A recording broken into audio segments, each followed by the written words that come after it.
I think the governor can do a lot, but you've got to do it in partnership with local government. This is, there's no jurisdiction in the state of Maryland that wants the governor to start shaping and dictating policy. So you got to do it in partnership with the mayor and the council. You got a lot of wrapped up in that question there. So is there any particular one you want me to start with, the public safety piece, or?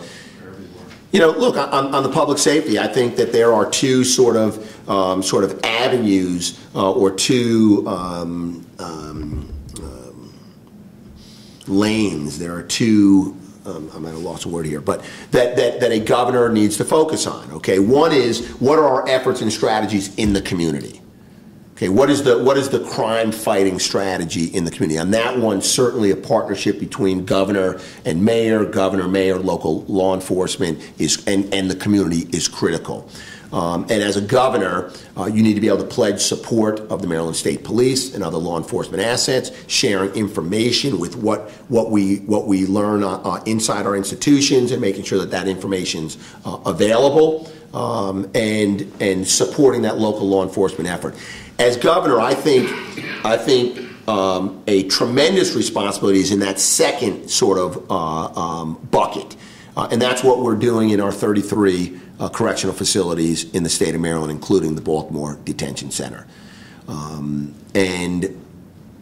if we're going to create safer neighborhoods in Baltimore City or anywhere around the country, that effort includes the work that's happening in our institutions. Look, we have reduced recidivism in Maryland's prisons. It used to be closer to 50%, it's closer to 40%. There are some states that are at 20% or in the mid-20s, so we have work to do. When I rolled out my public safety plan, that's why I focused on recidivism and reentry. It begins by looking at our inmate population as an extension of our workforce, as members of our community, and for some of us, members of our family. And they're not the scourge of society. If we continue to treat them that way, then that revolving door in and out of the penal system, we're not going to drive that down at all. So what do? We make sure that we're supporting this population, the reentry population, with the skills training, the mental health counseling and treatment, and with the drug and substance abuse, addiction treatment and counseling. It means we support this reentry population with more investments in transitional housing. And I've proposed an investment in transitional housing, a $5 million investment in transitional housing, closer case management.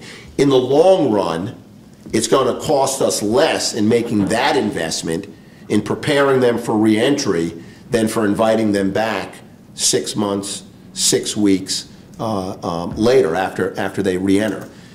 So I'm focusing a lot on driving down recidivism, improving the work that we do in the institutions so that we're not inviting these mostly men and some women back. We're making progress. We are. I know that you hear other candidates on this campaign talk about recidivism rates as if they're stagnant, and they're not. They're going down. Are they where other states are? No.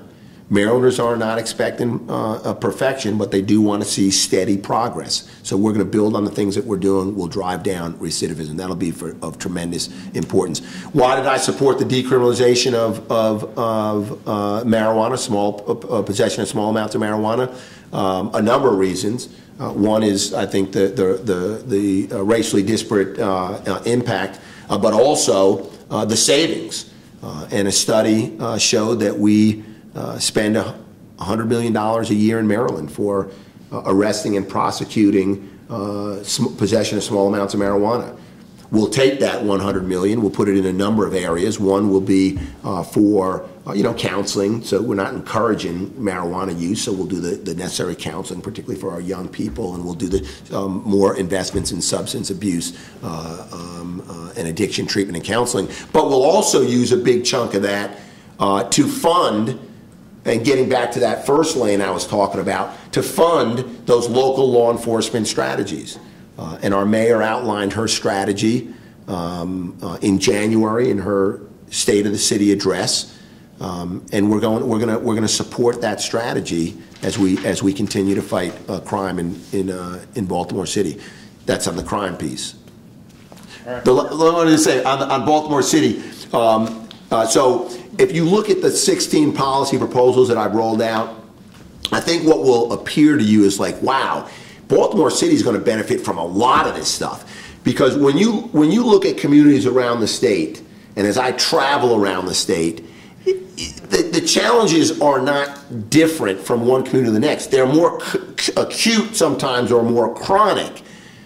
But the challenges remain sort of almost uniform. They look a little bit different. But so when we talk about my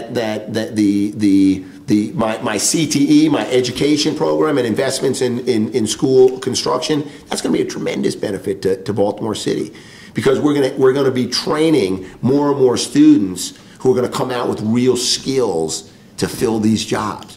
Even the expansion of universal pre-K, while Baltimore City already has universal pre-K, the program allows for the wraparound services to add to the pre-K. So almost each of those 16 policies, and as we implement them, are going to be of tremendous benefit to the city of Baltimore.